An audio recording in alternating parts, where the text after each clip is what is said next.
Purse snatching करनार 2 आरोपीनी सूरत પોલીસે ધરપકડ કરી છે।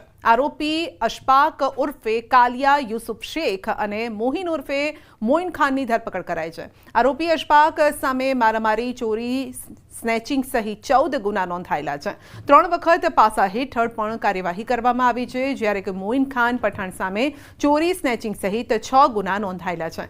5 ઓગસ્ટના રોજ રિક્ષામાં બેઠેલા દંપતીને શિકાર બનાવ્યા હતા। મોટરસાઇકલમાં આવેલા 2 શખ્સોએ પર્સની ચોરી કરી હતી અને પર્સમાં રોકડ મોબાઈલ, 2 પાસપોર્ટ તેમજ 250 દિરહામ હતા। આરોપીઓ વગર નંબર પ્લેટની મોટરસાઇકલ લઈને આવ્યા હતા। રાત્રિ દરમિયાન રોડ પર પાર્ક કરેલી મોટરસાઇકલની ચોરી પણ કરતા હતા અને પાછળની નંબર પ્લેટ પર બ્લેક પટ્ટી મારી દેતા હતા।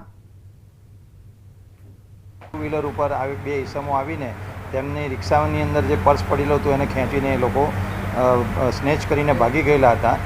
જેની અંદર એક મોબાઈલ, 2 પાસપોર્ટ, ઇન્ડિયન કરન્સી 6000 રૂપિયા અને 250 દિરહામ એ લોકોના પર્સમાં હતા। તો વિવિધ ટીમો સળંગ 8 થી 10 દિવસ જેટલી મહેનત કરી અને આજે આરોપીઓને પોલીસે ધરપકડ કરેલી છે। ગીર સોમનાથમાં એસટી ડેપોમાં ચોરીની ઘટના ઘટી છે। ઉના એસટી ડેપોમાં મોબાઈલની ચોરી થઈ। રાત્રિના એસટી બસમાં મુસાફરી કરી બહાર જતા લોકો માટે આ આંખ ઉઘાડતો કિસ્સો છે। ઉના એસટી ડેપોમાં મોડી રાત્રે મુસાફરી કરવા એસટી બસની રાહ જોઈને ઊંઘ કરતા મુસાફરનો મોબાઈલ તસ્કર ઉઠાવી ગયો હતો। તસ્કરે પહેલા ઊંઘતા વ્યક્તિની બાજુમાં આવી આમ તેમ નજર કરી, બાદમાં ઊંઘ કરતા મુસાફરનો મોબાઈલ, ફોન ચોરી કરી સામાન્ય માણસની જેમ તે જતો રહ્યો હતો। સમગ્ર ઘટનાનો વિડીયો પણ સામે આવ્યો છે, સોશિયલ મીડિયામાં વાયરલ થઈ રહ્યો છે।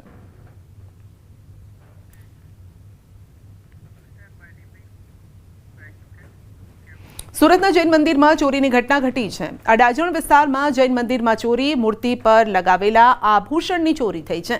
2 તસ્કરો જૈન મંદિરમાં પ્રવેશ કરે છે, ચોરી કરીને ત્યાંથી ફરાર થઈ જાય છે। અડાજણ પોલીસ કાફલો ઘટનાસ્થળે પહોંચ્યો હતો અને ચોરને ઝડપી લેવા માટે હવે કાર્યવાહી હાથ ધરવામાં આવી છે।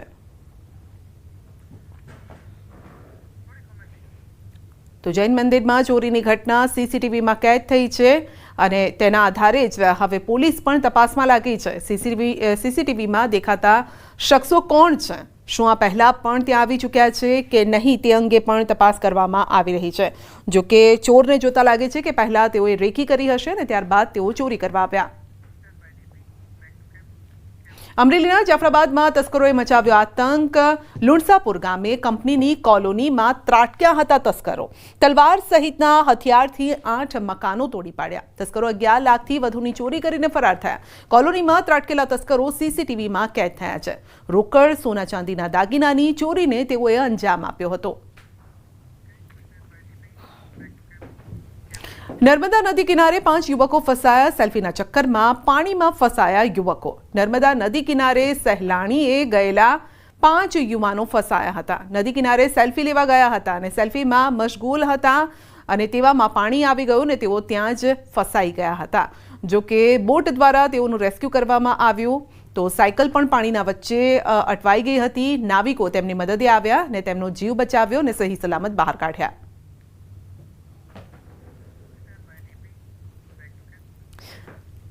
કચ્છના રાપરમાં બોરવેલમાં પડેલા બાળકનો થયો છે ચમત્કારિક બચાવ। રાપર તાલુકાના ઉમૈયા ગામમાં હૃદય કંપાવી દે તેવી ઘટના બની છે, જ્યાં રમતા રમતા એક બાળક અંદાજે 100 ફૂટ ઊંડા ખુલ્લા બોરવેલમાં પડી ગયું હતું। ઘટના બાદ ગામમાં દહેશત છવાઈ હતી અને સ્થાનિક લોકોએ તાત્કાલિક મજબૂત દોરડું બાંધ્યું, બોરવેલમાં ઉતાર્યું અને ત્યારબાદ બાળકે પણ અદ્ભુત રીતે એ દોરડું પકડી લીધું હતું અને જેની મદદથી તેને બહાર કાઢવામાં આવ્યો હતો। ત્યારબાદ તેને હોસ્પિટલ લઈ જવામાં આવ્યો હતો, પરંતુ સારી વાત એ રહી કે બાળકનો જીવ બચી ગયો છે।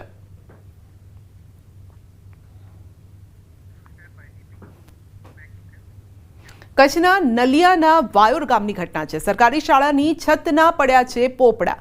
રજાના દિવસે આ પોપડા પડતા જાનહાનિ ટળી છે। કમ્પ્યુટર લેબ અને ટેબલને નુકસાન થયું છે, પરંતુ જો ચાલુ દિવસે જો આ છતના પોપડા પડ્યા હોત તો પછી બાળકોનું શું થાત? જો બાળકો ત્યાં હોત અથવા તો સ્ટાફ ત્યાં હોત તો તેમને ઈજા થઈ હોત।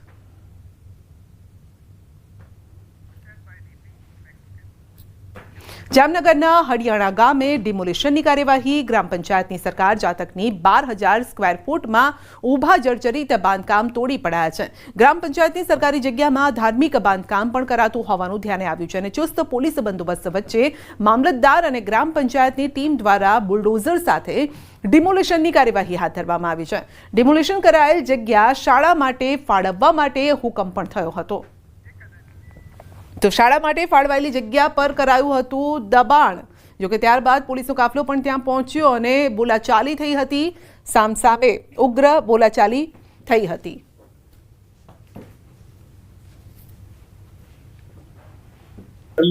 ગ્રામ પંચાયતની માલિકીની મિલકત જે જૂની ધર્મશાળા તરીકે ઓળખાય છે, આ મિલકત કરોડોની કિંમતની હોય. અમુક તત્વો દ્વારા એની ઉપર કબજો કરવાના પ્રયાસો કરવામાં આવેલો હોય તો આ મિલકત જૂની ખંડેર હાલતમાં હોય તો લોક લાગણીના માન આપી આજરોજ અગાઉ જણાવેલી નોટિસ મુજબ આ મિલકતનું ડિમોલેશનની કામગીરી આજરોજ પૂર્ણ કરી કરોડોની મિલકત ખુલ્લી કરવામાં આવેલ છે.